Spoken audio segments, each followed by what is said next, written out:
एक बार फिर से आप सभी का क्रेजी जी के ट्रिक के डेली करंट अफेयर में स्वागत है। मेरा नाम है पंकज वैष्णव और आज के इस सेशन में हम 20 मार्च के सभी करंट अफेयर को यहां पर डिटेल में डिस्कस करने वाले हैं। वीडियो में एंड तक बने रहिएगा। जितनी भी डिटेल आज के इस सेशन में मैं आपको बताऊं सभी को नोट कर लीजिएगा, क्योंकि सभी एग्जाम रिलीवेंट है और आने वाली एग्जाम में हमें डेफिनेटली देखने को मिल सकती है। देखिए, जितने भी स्टूडेंट सेशन को देखते हैं उनसे गुजारिश है कि सेशन को लाइक जरूर करिए और अगर आप चैनल पर पहली बार आए हैं तो चैनल को सब्सक्राइब जरूर कर लीजिएगा। पीडीएफ चाहिए तो आपको क्रेजी जी के ट्रिक के टेलीग्राम चैनल पर इवनिंग में 6 o'clock तक इसकी पीडीएफ अवेलेबल हो जाती है फ्री ऑफ कॉस्ट, तो वहां से जाकर आप इसे कलेक्ट कर सकते हैं। आइए शुरू करते हैं 20 मार्च के करंट अफेयर पर। आगे चलने से पहले हम बात करेंगे क्वेश्चन ऑफ द डे की, जिसके आंसर आपको कमेंट में बताने हैं। पहला क्वेश्चन, खीर भवानी मेला कहां आयोजित किया जाता है, स्टेट बताना है। सेकेंड, टोकिन की खाड़ी किस महासागर में स्थित है, काफी बार हमने बात की है। और शीतल देवी किस खेल से संबंधित है। आई थिंक लास्ट सेशन में ही हमने इन्हें डिस्कस किया था। तो कमेंट में जरूर बताइएगा कि आंसर क्या है, और सेशन के बीच में अगर मैं आपसे क्वेश्चन पूछूं तो उसका आंसर भी बताइएगा और ध्यान से नोट कीजिएगा। कल के सेशन में जो मैंने आपसे क्वेश्चन पूछे थे, समान नागरिक संहिता मतलब यूनिफॉर्म सिविल कोड भारतीय संविधान के किस आर्टिकल में है। विमेंस प्रीमियर लीग का पहला खिताब किसने जीता और कौन 2 बार भारत के कार्यवाहक प्रधानमंत्री रहे। तो ये हो जाएगा आर्टिकल 44। विमेंस प्रीमियर लीग का पहला खिताब जीता है मुंबई इंडियन ने लास्ट ईयर, और 2 बार भारत के कार्यवाहक प्रधानमंत्री थे गुलजारी लाल नंदा। यहां पर काफी स्टूडेंट ने क्वेश्चन का आंसर देने की कोशिश की है, काफी स्टूडेंट ने सही भी आंसर दिए हैं। यहां पर हमने कुछ कमेंट लिए हैं, इनमें से देखिए रोहित कुमार और अमन यादव, इन्होंने एक एक क्वेश्चन को मिस किया है, फिर भी हमने इनके जो कमेंट है उनको लिया है। इन्होंने शायद ध्यान से सेशन को देखा नहीं, तो सेशन को ध्यान से देखिए। बीच में आप एक एक क्वेश्चन भूल चुके हैं और यहाँ पर सुबोध ने प्रॉपर सभी क्वेश्चन के आंसर दिए हैं। मिड वीडियो में जो मैंने आपसे क्वेश्चन पूछे थे उनमें देखिए मैंने आपसे सोवियत संघ का विघटन पूछा था, वो 1991 में हुआ है। मैंने आपसे सेकंड पूछा था केंद्रीय फिल्म प्रमाणन बोर्ड के वर्तमान में अध्यक्ष कौन है, तो ये प्रसून जोशी हैं। और इसके अलावा एक और क्वेश्चन मैंने आपका लिया था, हाँ, सेशल्स के वर्तमान में प्रेसिडेंट कौन, तो ये है वेवेल राम कलावन। ओके, तो इसके अलावा एक और स्टूडेंट है अमित कुमार, इन्होंने हमें कॉम्प्लीमेंट दिया है ईयरली करंट अफेयर की ई बुक पर, तो इनको भी हमने एड ऑन किया। ओके, आज के जो सेशन के क्वेश्चन ऑफ द डे हैं उनका आंसर कमेंट में जरूर बताइएगा और सेशन को लाइक करना मत भूलिए, सेशन को लाइक कर दीजिए। सबसे पहला क्वेश्चन लेते हैं हम यहां पर 20 मार्च के करंट अफेयर का। ओके, पहला क्वेश्चन, स्विस संगठन आईक्यू एयर की विश्व वायु गुणवत्ता रिपोर्ट मतलब वर्ल्ड एयर क्वालिटी रिपोर्ट 2023 में दुनिया की सबसे प्रदूषित राजधानी कौन सी रही। तो देखिए यहां पर पहला फैक्ट ये नोट कर लीजिए कि आईक्यू एयर ये एक स्विट्जरलैंड की संस्था है, स्विस संगठन है, ठीक है। ये विश्व वायु गुणवत्ता रिपोर्ट को जारी करता है, वर्ल्ड एयर क्वालिटी रिपोर्ट को जारी करता है 2 साल में एक बार। 2023 की इसकी हाल ही में रिपोर्ट प्रकाशित हुई है और इसमें वर्ल्ड की सबसे प्रदूषित राजधानी भारत की राजधानी बनी है दिल्ली। आंसर ए यहां पर करेक्ट हो जाएगा। 2018 की रिपोर्ट से लगातार 4 बार वर्ल्ड की सबसे प्रदूषित राजधानी इस इंडेक्स में दिल्ली ही रही है।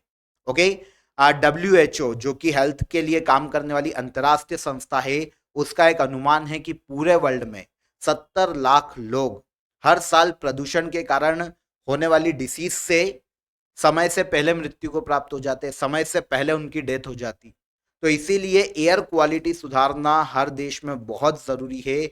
इसी से रिलेटेड ये रिपोर्ट है जो वर्ल्ड एयर क्वालिटी रिपोर्ट है, मतलब एयर की क्वालिटी को चेक किया जाता है किस देश में या किस शहर में कैसी है। तो इसके अकॉर्डिंग 2023 की इस रिपोर्ट में वर्ल्ड की सबसे प्रदूषित राजधानी कौन, तो ये दिल्ली है।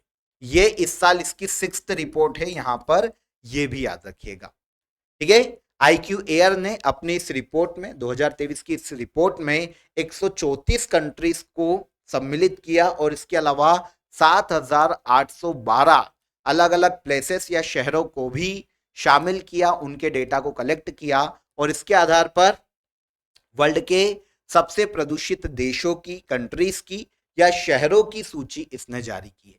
यहां पर देखिए कंट्री की बात करते हैं कि सबसे प्रदूषित कंट्री कौन, एयर क्वालिटी इंडेक्स या रिपोर्ट के अनुसार तो सबसे प्रदूषित कंट्री है बांग्लादेश इस रिपोर्ट में। ओके, सेकंड पर है पाकिस्तान, दोनों भारत के पड़ोसी देश, और तीसरा है इंडिया। इस रिपोर्ट में 2022 की जब रिपोर्ट आई थी लास्ट टाइम, तो उसमें भारत 8वें स्थान पर था प्रदूषण के आधार पर। सबसे प्रदूषित कंट्री में भारत 8वें स्थान पर था, लेकिन अब जो रिपोर्ट आई है इसमें भारत तीसरे स्थान पर आ गया है। सबसे प्रदूषित देश बांग्लादेश, सेकंड पाकिस्तान और तीसरा इंडिया इस रिपोर्ट के अनुसार। ओके, सबसे प्रदूषित राजधानी नई दिल्ली है।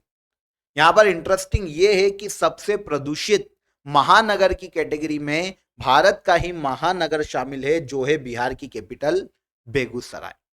ओके, बिहार की capital Begusarai most polluted city है पूरे वर्ल्ड में इस इंडेक्स के अनुसार। और दुनिया का दूसरा सबसे प्रदूषित शहर, सेकेंड मोस्ट पॉल्यूटेड सिटी की बात करें तो यह भी इंडिया में ही है, असम का गुवाहाटी।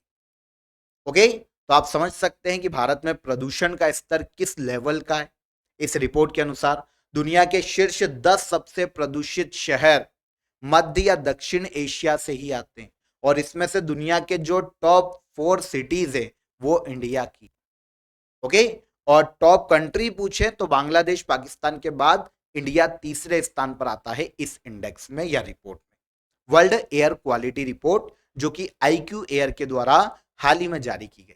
इसमें यह भी कहा गया है, अगर हम एनालिसिस करें कि किन बातों को एड्रेस किया गया इस रिपोर्ट में, तो इसमें कहा गया है कि इंडिया में 1.36 बिलियन लोग जो है वो PM 2.5 की चपेट में रहे।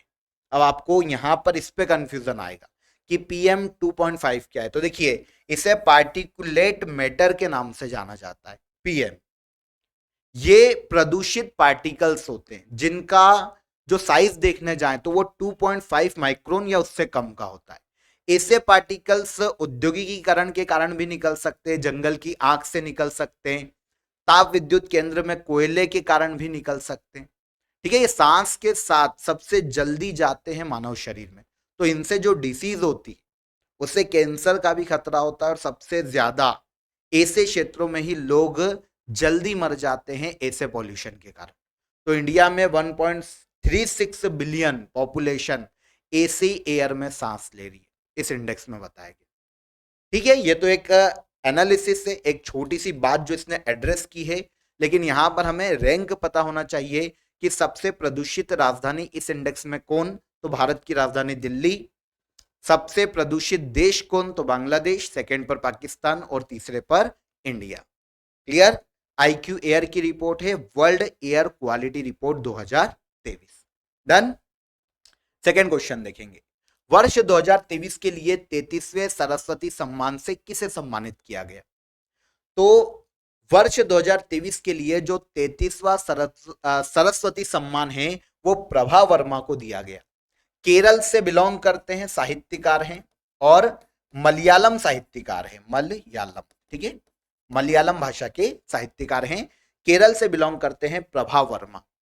इन्हें 2023 के लिए 33वें सरस्वती सम्मान से सम्मानित किया गया। आप सभी को पता है सरस्वती सम्मान साहित्य के क्षेत्र में दिया जाने वाला सम्मान है। लास्ट ईयर 2022 के लिए जो 32वां सरस्वती सम्मान दिया गया था वो तमिल लेखिका को दिया गया था जिनका नाम है शिव शंकरी। उनको उनके उपन्यास या नोवेल सूर्यवंशम के लिए शिव शंकरी को 2022 में 32वां सरस्वती सम्मान दिया गया था। अब 33वां सरस्वती सम्मान 2023 के लिए दिया गया प्रभा वर्मा को। केरल के साहित्यकार हैं, मलयालम भाषा के साहित्यकार हैं। स्टेट पूछे तो केरल और लैंग्वेज पूछे तो मलयालम। ओके, किस काव्य संग्रह के लिए दिया गया, अगर यह पूछे तो इनका काव्य संग्रह है रुद्र सात्विकम। रुद्र सात्विकम के लिए प्रभा वर्मा को मलयालम भाषा का एक काव्य संग्रह, याद रखना, इसके लिए प्रभा वर्मा को 33वें सरस्वती सम्मान से हाल ही में सम्मानित किया गया। कंफर्म, ठीक है। सरस्वती सम्मान साहित्य में योगदान के क्षेत्र में दिया जाता है और इंडियन कॉन्स्टिट्यूशन में 8th शेड्यूल में जो 22 लैंग्वेजेस हैं उनमें से किसी भी लैंग्वेज के लिए दिया जा सकता है। शुरुआत 1991 में की गई थी। बिरला फाउंडेशन इस अवार्ड को देता है 15 लाख रुपए पुरस्कार राशि है। क्लियर? 2022 में यहां पर ये एक और फैक्ट हमने डिस्कस कर लिया है, तो यहां पर मिल जाएगा। हाँ, ये क्वेश्चन आ सकता है कि पहली बार सरस्वती सम्मान से किसे सम्मानित किया गया था? तो ये हरिवंश राय बच्चन है। अमिताभ बच्चन फिल्म अभिनेता, उनके पिता हैं। उनकी आत्मकथा के लिए यह पुरस्कार दिया गया था। हरिवंश राय बच्चन को पहला सरस्वती सम्मान से सम्मानित किया गया 1991। और लास्ट ईयर 2022 में 32वां सरस्वती सम्मान दिया गया शिव शंकरी को, और अब 33वां सरस्वती सम्मान दिया गया प्रभा वर्मा को। केरल से बिलोंग करते हैं, मलयालम भाषा के कवि हैं। कंफर्म? थर्ड क्वेश्चन पर आएंगे। भारत और किस देश के मध्य सैन्य अभ्यास टाइगर ट्राइफ 2024 का आयोजन किया जा रहा है? तो टाइगर ट्राइफ जो कि एक जॉइंट मिलिट्री एक्सरसाइज है, इसका आयोजन भारत और अमेरिका की आर्मी के मध्य में किया जा रहा है। ठीक है, भारत और अमेरिका की आर्मी के मध्य में मानवीय सहायता और आपदा प्रबंधन के लिए इस मिलिट्री एक्सरसाइज का आयोजन किया जा रहा है। नाम क्या है? टाइगर ट्राइफ। 18 से लेकर 31 मार्च तक इसका आयोजन किया जाएगा। शुरुआत की गई थी 2019 में, और अब 2024 में 2 अलग अलग फेजेस में इसका आयोजन इंडिया के पूर्वी जो तट है आंध्र प्रदेश, वहां पर किया जा रहा है। पहला फेज हार्बर फेज के नाम से जाना जाएगा, जो कि विशाखापट्टनम में आयोजित किया जा रहा है। और सेकेंड फेज जो है वो सी फेज के नाम से जाना जाएगा। ये काकीनाडा, ये भी आंध्र प्रदेश का एक बंदरगाही शहर है, पोर्ट सिटी है, यहां पर आयोजित किया जाएगा। ओके, तो ये सैन्य अभ्यास है टाइगर ट्राइफ 2024, भारत और अमेरिका की मिलिट्री के मध्य में एक जॉइंट मिलिट्री एक्सरसाइज है। भारत और अमेरिका के मध्य में और भी मिलिट्री एक्सरसाइज आयोजित होती, जैसे देखिए वज्र प्रहार, ठीक है, ये भी अमेरिका और इंडिया की मिलिट्री के मध्य में आयोजित होती है। 14th एडिशन लास्ट ईयर आयोजित हुआ था 2023 में, नवंबर दिसंबर में, मेघालय के उमरोई। फिर युद्ध अभ्यास, इसका नाम ही युद्ध अभ्यास है, ये भी मिलिट्री एक्सरसाइज है। 19वां एडिशन था, सितंबर अक्टूबर माह में आयोजित हुआ अमेरिका के अलास्का। और एक एयर फोर्स एक्सरसाइज भी है, कोप इंडिया। इसका आयोजन देखिए अप्रैल 2023 में भारत के अलग अलग जो वायुसेना स्टेशन है उस पर किया गया था, जैसे कलाईकुड़ा, पानागढ़, आगरा, अलग अलग जगह पर। ठीक है, 6th एडिशन था ये कोप इंडिया का, तो इन्हें भी याद रखिएगा, ये भी एग्जाम में पूछे जा सकते हैं। 3 है, तीनों इंपॉर्टेंट है, तो यहां पर मैंने आपको एक बार रिवाइज करवा दिया। 4th क्वेश्चन, चुनाव आयोग ने लोकसभा चुनाव के लिए केवाईसी ऐप लॉन्च किया है। केवाईसी का पूर्ण रूप क्या है? तो आपको पता है लोकसभा इलेक्शन है, आचार संहिता लग चुकी है। अब चुनाव आयोग ने लोकसभा इलेक्शन को ट्रांसपेरेंट बनाने के लिए केवाईसी ऐप को लॉन्च किया। इसका फुल फॉर्म होता है नो योर कैंडिडेट। अपने कैंडिडेट के बारे में आप जान लो। अभी इस ऐप में जो आपके क्षेत्र का कैंडिडेट है उसकी देखिए फोटो आधारित एक पहचान पत्र होगा, मतलब उम्मीदवार का फोटो होगा, उसका विवरण होगा पूरा, उस पर कितने क्रिमिनल केसेस हैं इसकी जानकारी होगी। इसके अलावा जो एफिडेविट होगा कैंडिडेट का, उसका भी जिक्र इस ऐप में किया जाएगा कि उन पर क्या क्या लाइबिलिटीज है, क्या क्या उनके पास एसेट्स है, एजुकेशन क्वालिफिकेशन आपके कैंडिडेट की कैसी है। तो know your candidate KYC app है, जो कि हाल ही में नेशनल इलेक्शन कमीशन ने लॉन्च किया है। कंफर्म? वैसे नेशनल इलेक्शन कमीशन के बारे में तो हम काफी बार पढ़ भी चुके हैं। इंडियन कॉन्स्टिट्यूशन में भाग 15 आर्टिकल 324 में नेशनल इलेक्शन कमीशन की बात की गई। भारत में president, vice president, Rajya Sabha, Lok Sabha और राज्य की विधानसभा के चुनाव नेशनल इलेक्शन कमीशन कंडक्ट कराता है। 25 जनवरी 1950 को इसकी स्थापना की गई थी, इसीलिए 25 जनवरी को राष्ट्रीय मतदाता दिवस के रूप में सेलिब्रेट किया जाता है। संवैधानिक आयोग है क्योंकि संविधान में इसका उल्लेख देखने को मिलता है। वर्तमान में इसका एक अध्यक्ष होता है जो कि मुख्य निर्वाचन आयुक्त है, और 2 अन्य सदस्य होते हैं अन्य निर्वाचन आयुक्त। मुख्य निर्वाचन आयुक्त राजीव कुमार है, 25वें मुख्य निर्वाचन आयुक्त थे। 2 अन्य निर्वाचन आयुक्त 2-3 दिन पहले ही निर्वाचित हुए हैं, हमने बात की थी ज्ञानेश कुमार और सुखबीर संधू, है ना, ये 2 अभी अपॉइंट हुए हैं। First election commissioner of India की बात करें तो ये सुकुमार सेन थे। 1950 से लेकर 1958 तक सुकुमार सेन पहले मुख्य निर्वाचन आयुक्त थे। अगर पहली महिला मुख्य निर्वाचन आयुक्त की बात करें, वैसे एक ही बनी आज तक, तो ये है वीएस रमा देवी। 1990 में ये नवी मुख्य निर्वाचन आयुक्त बनी थी वीएस रमा देवी। कर्नाटक की गवर्नर के रूप में भी इन्होंने काम किया। अभी तक ये एक ही महिला है जो कि मुख्य निर्वाचन आयुक्त के रूप में अपॉइंट हुई है। नवी मुख्य निर्वाचन आयुक्त थी देश में, याद रखिएगा। ओके, इजी, केवाईसी के बारे में ही पता चल गया। तो नेक्स्ट क्वेश्चन पर आते हैं।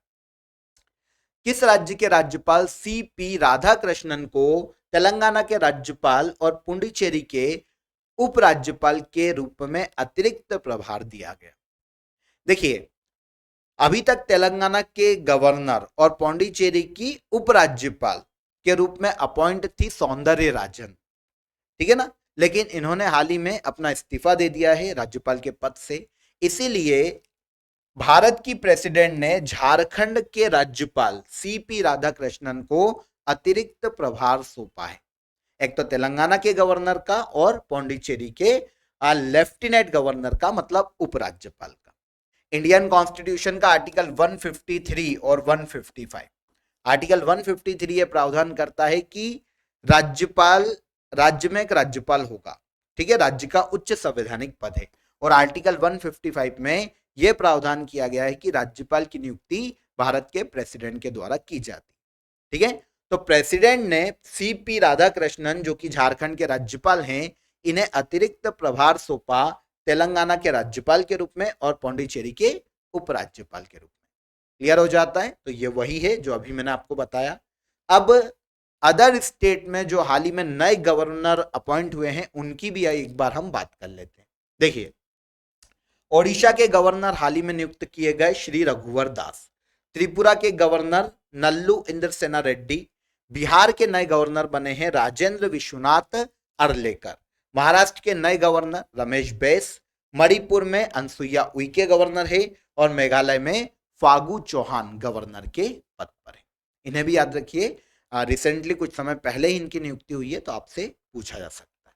अगला क्वेश्चन, हाल ही में मध्य प्रदेश के कितने स्थलों को यूनेस्को की अस्थायी सूची में शामिल किया गया? देखिए, नेशनल लेवल पर भी ये क्वेश्चन सेंट्रल के एग्जाम में पूछा जा सकता है, लेकिन एमपी की कोई भी एग्जाम है तो ये तो फिर बहुत ही इंपॉर्टेंट हो जाता है ना। सेंट्रल की भी एग्जाम में ऐसे क्वेश्चन आते हैं, जो मैं आपको प्लेसेस बताऊंगा ना, वहां से सेंट्रल की एग्जाम में आपको क्वेश्चन आ जाएगा, और स्टेट के लिए तो डायरेक्ट आ जाएगा। देखिए, हाल ही में यूनेस्को की अस्थायी सूची में शामिल किए गए हैं मध्य प्रदेश के 6 प्लेसेस। अगर हम इन प्लेसेस की बात करें तो ग्वालियर फोर्ट, ठीक है, फिर धमनार का ऐतिहासिक स्थल है, मंदसौर में है, जो कि बौद्ध और जैन धर्म के अलग अलग स्थल है वहां पर, तो ये धमनार के ऐतिहासिक स्थल है। फिर भोजपुर शिव मंदिर एमपी के रायसेन में आता है, ठीक है।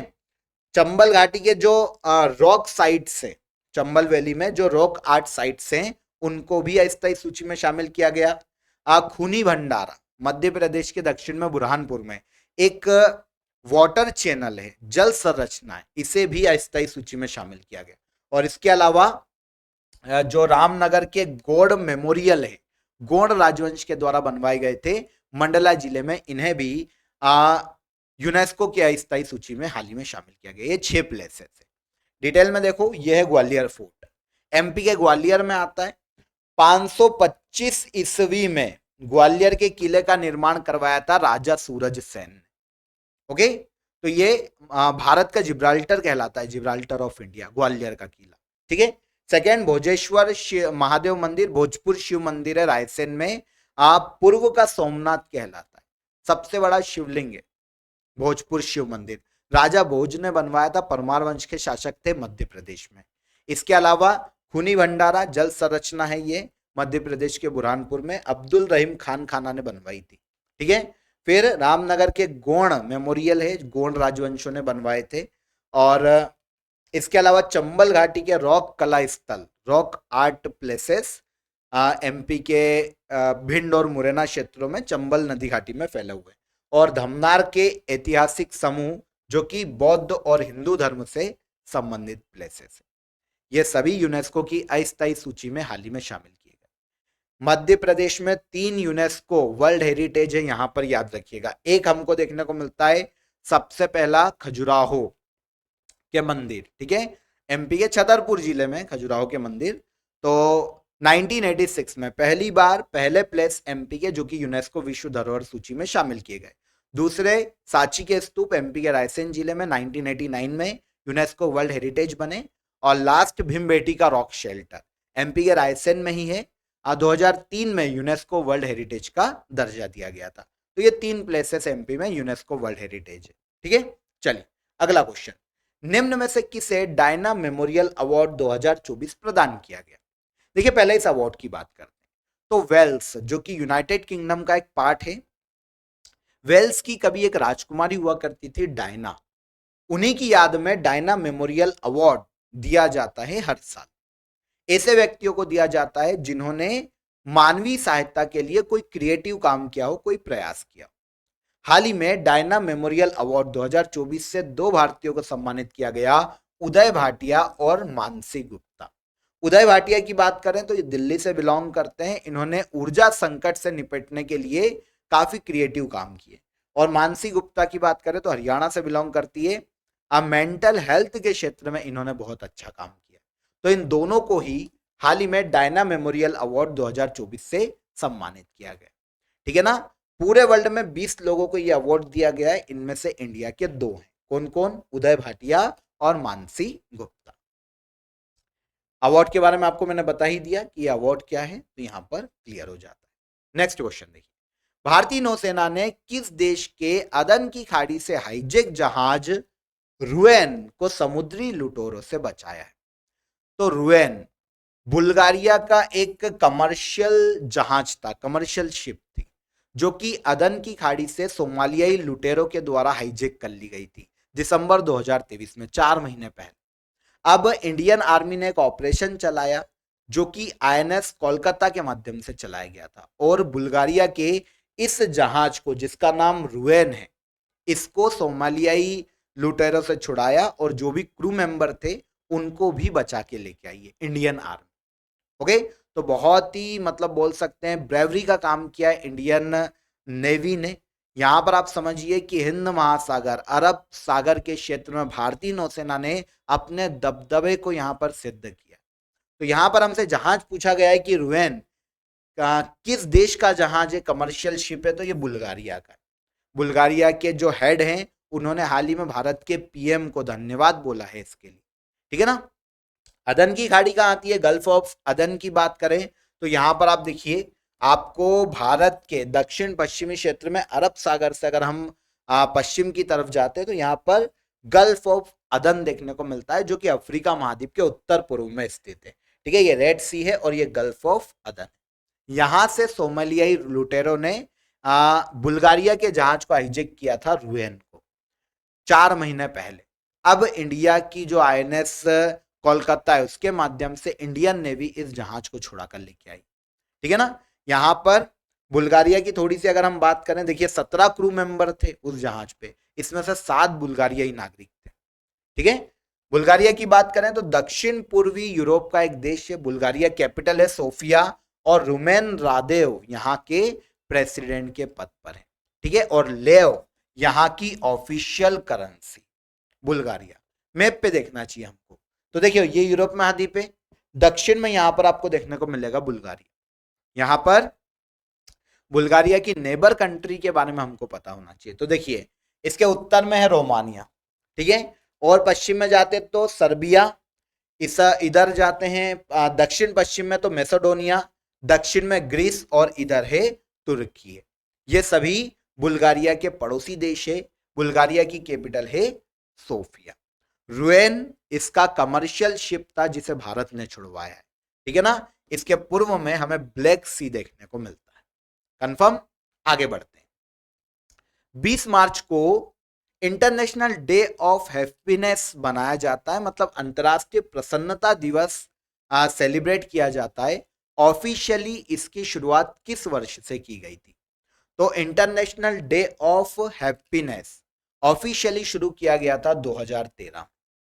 2013 में पहली बार 20 मार्च को यह डे मनाया गया था, और तब से लेकर हर साल इस डे को 20 मार्च को सेलिब्रेट किया जाता है, इंटरनेशनल डे ऑफ हैप्पीनेस।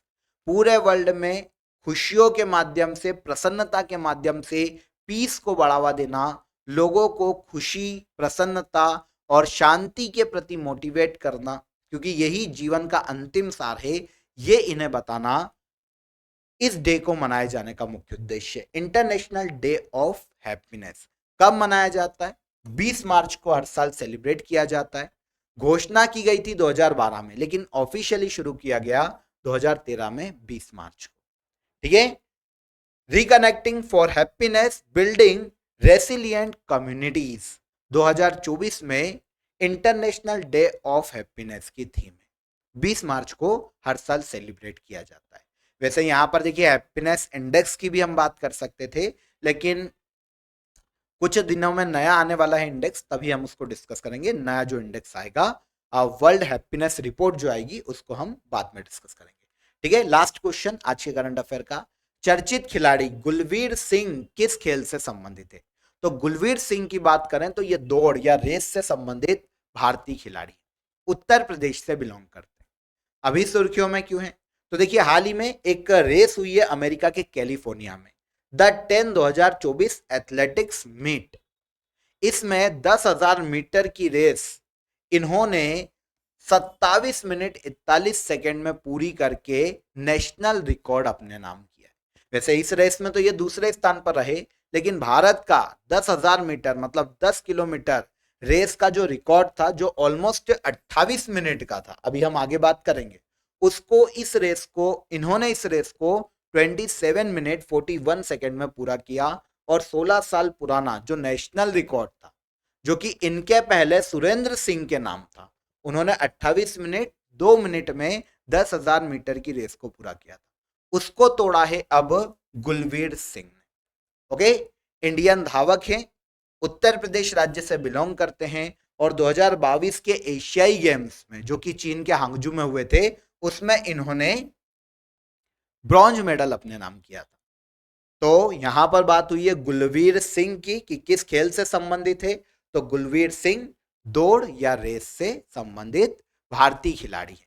किस राज्य से बिलोंग करते हैं? तो उत्तर प्रदेश राज्य से। ओके, बार बार सुर्खियों में आते हैं तो हमको इन्हें याद रखना चाहिए। क्लियर? तो यहां पर 20 मार्च के सभी करंट अफेयर को हमने डिटेल में डिस्कस किया। अब हम बात करेंगे लास्ट डे के रिवीजन।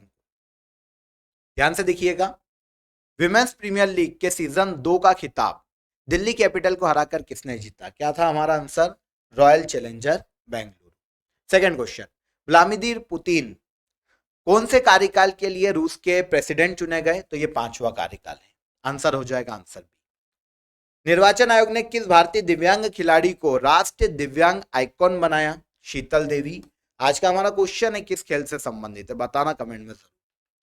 हाल ही में किसे पीवी नरसिम्हा राव मेमोरियल पुरस्कार से सम्मानित किया गया? तो ये हो जाते हैं रतन टाटा। ठीक है, भारतीय सेना और किस देश की सेना का संयुक्त सैन्य अभ्यास है लमिती है?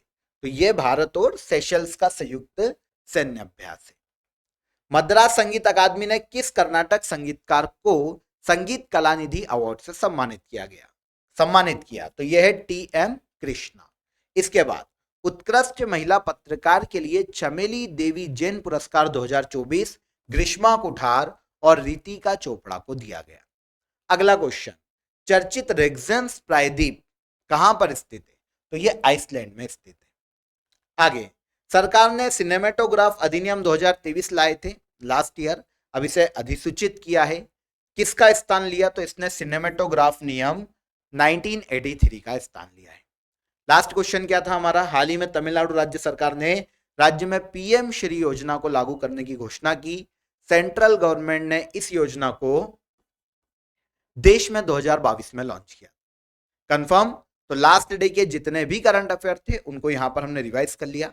देखिए, जब मैंने आपको झारखंड पीएससी का पेपर डिस्कस करवाया था तो एक क्वेश्चन वहां पर हमारा नाटो से था, तो यहां पर मैंने शायद वहां पर गलत टिक कर दिया था, तो इसका आंसर केवल 2 है।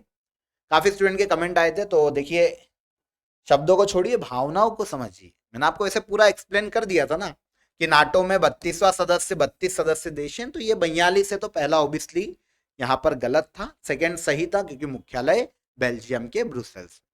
ठीक है ना, तो हर बार ठीक है, चलिए कोई दिक्कत नहीं है। तो यहां पर आंसर हो जाता है केवल 2। आई होप आज का सेशन आपको बहुत अच्छा लगा होगा, बहुत आपने एंजॉय किया होगा। वीडियो को लाइक करना ना भूले अगर सेशन पसंद आया हो, और अगर चैनल पर पहली बार आए हैं तो चैनल को सब्सक्राइब जरूर करिए। पीडीएफ आप क्रेजी जी के ट्रिक के टेलीग्राम चैनल से ले लीजिएगा। आज के सेशन को यहीं पर एंड करते हैं, कल मुलाकात करेंगे नेक्स्ट डे के करंट अफेयर में। तब तक अपना ख्याल रखिए। जय हिंद, जय भारत।